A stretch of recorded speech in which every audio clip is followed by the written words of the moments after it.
Hello students, आज की video में हम हेनरी का नियम पढ़ने वाले हैं।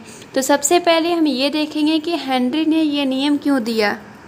ये नियम ऐसे विलयन के लिए दिया गया है जिसमें द्रव में गैस को विलय किया गया हो, यानी द्रव यहाँ पे विलायक हो और गैस जो है यहाँ पे विलेय हो। तो ऐसे विलयन पे अगर हम दाब लगाते हैं तो जो गैस की विलेयता है वो किस प्रकार प्रभावित होती है, उसी को समझने के लिए हेनरी का नियम दिया गया है।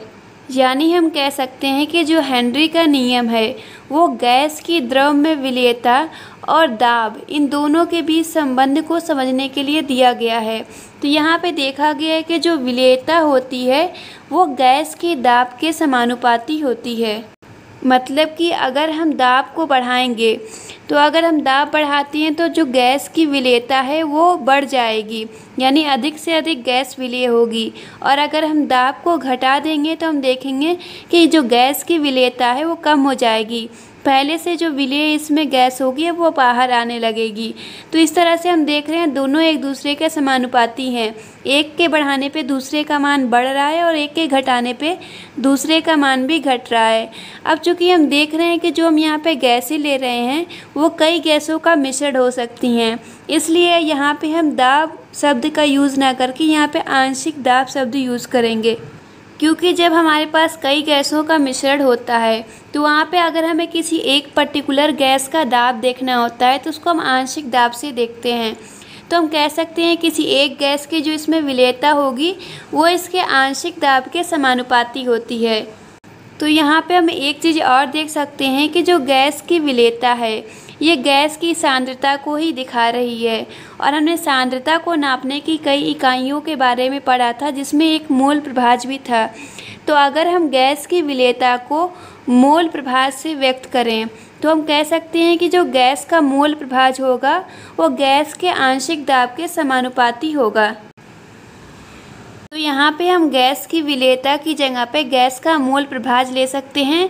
तो कह सकते हैं कि गैस का जो मोल प्रभाज है वो समानुपाती हो जाएगा इस गैस के आंशिक दाब के। तो यही हेनरी का नियम है, यानी गैस का जो मोल प्रभाज होता है वो गैस के आंशिक दाब के समानुपाती होता है, जिसको हम परिभाषा के रूप में लिख सकते हैं कि विलयन में गैस का मोल प्रभाज गैस के आंशिक दाब के समानुपाती होता है। अब इसको हम सांकेतिक रूप में लिखेंगे तो मान लेते हैं गैस का जो मोल प्रभाज है उसको हम काई से प्रदर्शित कर रहे हैं और जो आंशिक दाब है गैस का उसको हम स्मॉल p से प्रदर्शित कर रहे हैं। तो यहाँ पे हम कह सकते हैं कि काई जो है समानुपाती होगा स्मॉल p के। या फिर हम ऐसे भी लिख सकते हैं कि जो गैस का आंशिक दाब है वो मोल प्रभाज के समानुपाती होगा, जिसका अपोजिट हम लिख सकते हैं। तो हम लिख लेंगे यहाँ पे P जो है अनुक्रमानुपाती हो जाएगा काई के।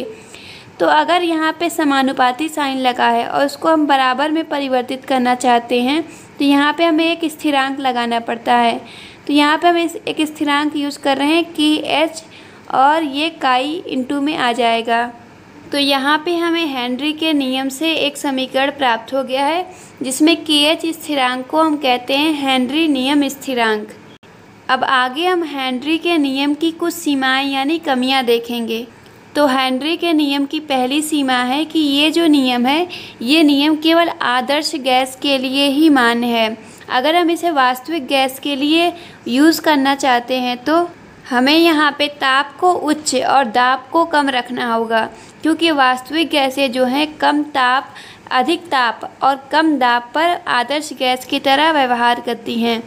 तो आदर्श गैसों के लिए ये नियम हमेशा मान्य होगा, लेकिन वास्तविक गैस के लिए ये नियम तभी मान्य होगा जब हम ताप को उच्च और दाब को कम रखेंगे।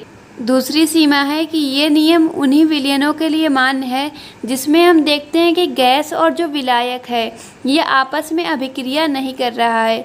अगर यहाँ पे गैस और विलायक के बीच में अभिक्रिया हो जाएगी तो इस विलयन के लिए हेनरी का नियम जो होगा वो मान्य नहीं होगा। उदाहरण के लिए हम देख सकते हैं, मान लीजिए हम अमोनिया गैस को जल में विलय कर रहे हैं। जल यहाँ पे विलायक है और अमोनिया यहाँ पे विलेय है।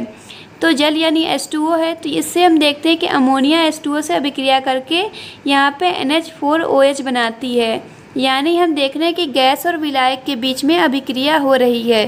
तो हम कह सकते हैं कि इस प्रकार के विलयन के लिए हेनरी का जो नियम है वो मान्य नहीं होगा, यानी हेनरी का नियम यहाँ पे लागू नहीं होगा।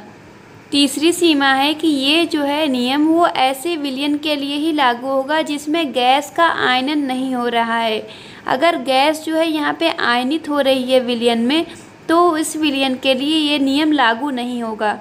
तो उदाहरण के लिए हम देख सकते हैं, जैसे मान लीजिए HCl गैस को हम जल में डाल के विलयन बनाते हैं, तो यहाँ पे हम देखते हैं कि जो विलयन बनता है उस विलयन में ये जो गैस है HCl, ये आयनित होके H+ और Cl- देती है, यानी गैस का यहाँ पे हम देख रहे हैं कि आयनन हो रहा है। तो हम कह सकते हैं कि हेनरी का नियम यहाँ पर भी लागू नहीं होगा। तो ये हेनरी के नियम की 3 सीमाएं थी, जहाँ पे हम देख रहे थे कि इस प्रकार के विलयनों के लिए हेनरी का नियम जो है मान्य नहीं होगा।